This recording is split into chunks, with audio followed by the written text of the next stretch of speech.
साल 1945 की स्प्रिंग्स में एक 11 साल का जर्मन लड़का हेलमत अपने बेड पर लेटे हुए कुछ सोच रहा होता है। तभी वो देखता है कि उसके पेरेंट्स बड़े ही सीरियस टोन में किसी बात को लेकर बहस कर रहे होते हैं।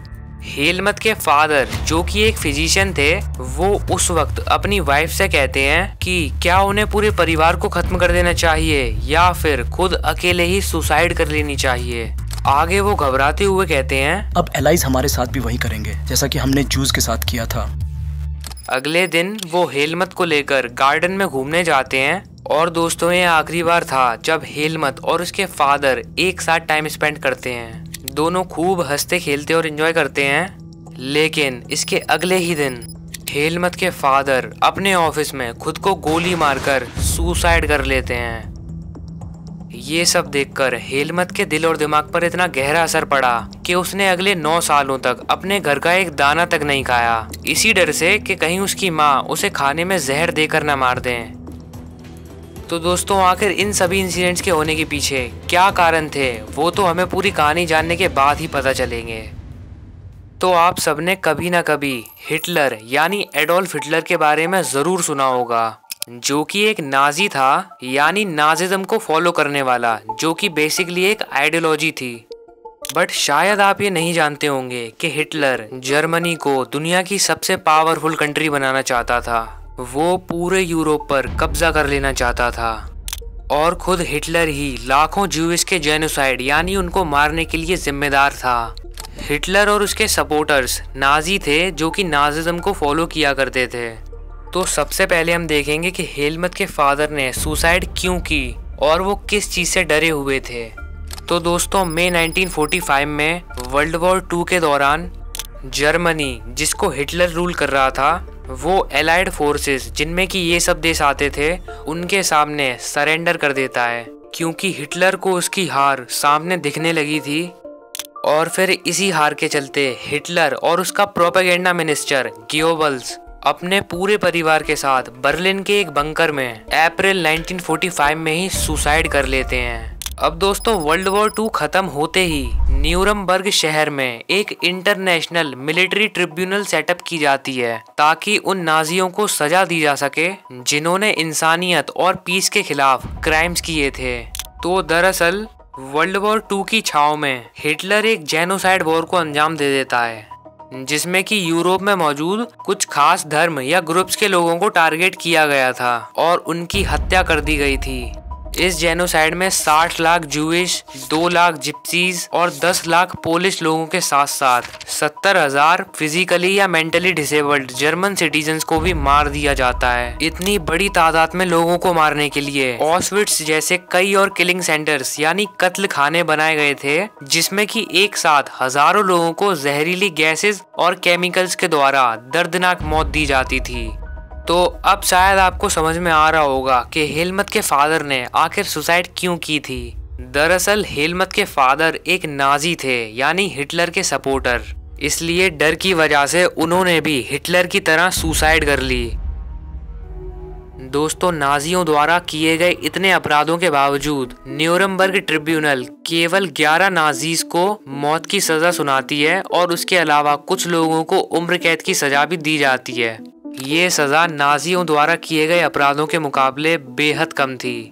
असल में इस बार एलाइज कंट्रीज हारी हुई जर्मनी को वैसी पनिशमेंट नहीं देना चाहते थे जैसी उन्होंने जर्मनी को वर्ल्ड वॉर 1 के बाद दी थी, क्योंकि बहुत सारे लोगों का मानना था कि फर्स्ट वर्ल्ड वॉर के आखिर में जर्मनी के लोग जिस तरीके के अनुभव से गुजरे थे, उसने भी नाजी जर्मनी की राइज में अहम योगदान दिया था। तो आइए दोस्तों जानते हैं कि ये अनुभव क्या था।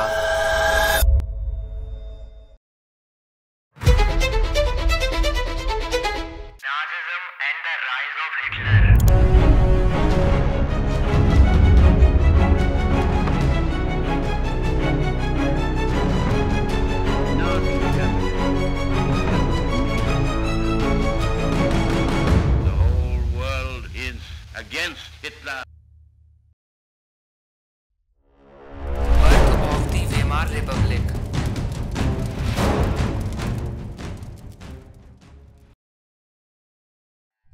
तो इसके लिए हमें वर्ल्ड वॉर 2 से वर्ल्ड वॉर 1 के समय में जाना होगा।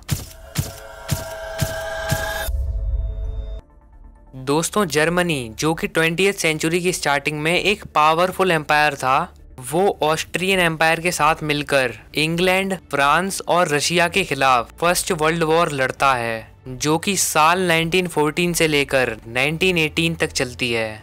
सभी देशों को उम्मीद थी कि वो बड़ी ही आसानी से इस वॉर को जीत जाएंगे और उनके देश को फायदा होगा, लेकिन होता कुछ और ही है। ये वॉर लंबे टाइम तक चलती है, जिसके चलते यूरोप में रिसोर्सेज की कमी होने लगती है और साथ ही साथ सभी देशों को भारी नुकसान झेलना पड़ता है। जर्मनी शुरुआत में फ्रांस पर कब्जा करके वॉर में डोमिनेट करता है, लेकिन फिर 1917 में एंट्री होती है यूनाइटेड स्टेट्स ऑफ अमेरिका की, जो कि एलाइड पावर्स के साथ था, जिससे एलाइज को काफ़ी बेनिफिट मिलता है और नवंबर 1918 में जाकर finally allied powers, central powers और जर्मनी को वर्ल्ड वॉर 1 में हरा देती हैं। जर्मनी की हार की वजह से वहां का राजा रिजाइन कर देता है और अपने पद को छोड़कर भाग जाता है, जिसकी वजह से अब देश के अंदर मौजूद पार्लियामेंट्री पार्टीज को एक मौका मिलता है जर्मनी में डेमोक्रेसी लाने का। और इसी सिलसिले में वेमार के अंदर एक नेशनल असेंबली की मीटिंग की जाती है, जिसके बाद से ही जर्मनी में एक डेमोक्रेटिक कॉन्स्टिट्यूशन स्टैब्लिश हो जाता है। इस नए सिस्टम में जर्मन पार्लियामेंट यानी कि रीचटैग के डिप्यूटीज के पद के लिए इलेक्शन करवाए जाते हैं, जिसमें कि सभी एडल्ट्स इंक्लूडिंग वुमेन को भी वोटिंग राइट दिए जाते हैं।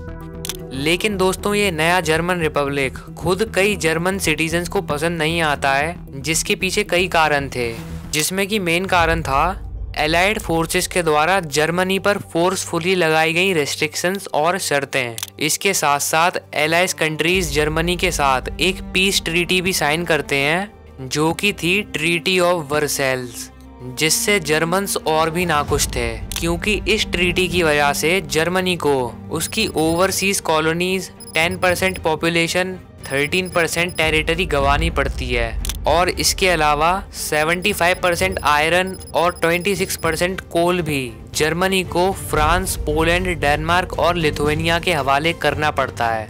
रिसोर्सेज के अलावा एलाइड कंट्रीज जर्मनी से उसकी मिलिट्री तक छीन लेते हैं और वॉर गिल्ट क्लॉज के तहत वॉर के कारण हुई सारी तबाही के लिए जर्मनी को जिम्मेदार ठहराया जाता है और इसकी कंपनसेशन यानी भरपाई में जर्मनी पर 6 बिलियन पाउंड्स का फाइन लगाया जाता है।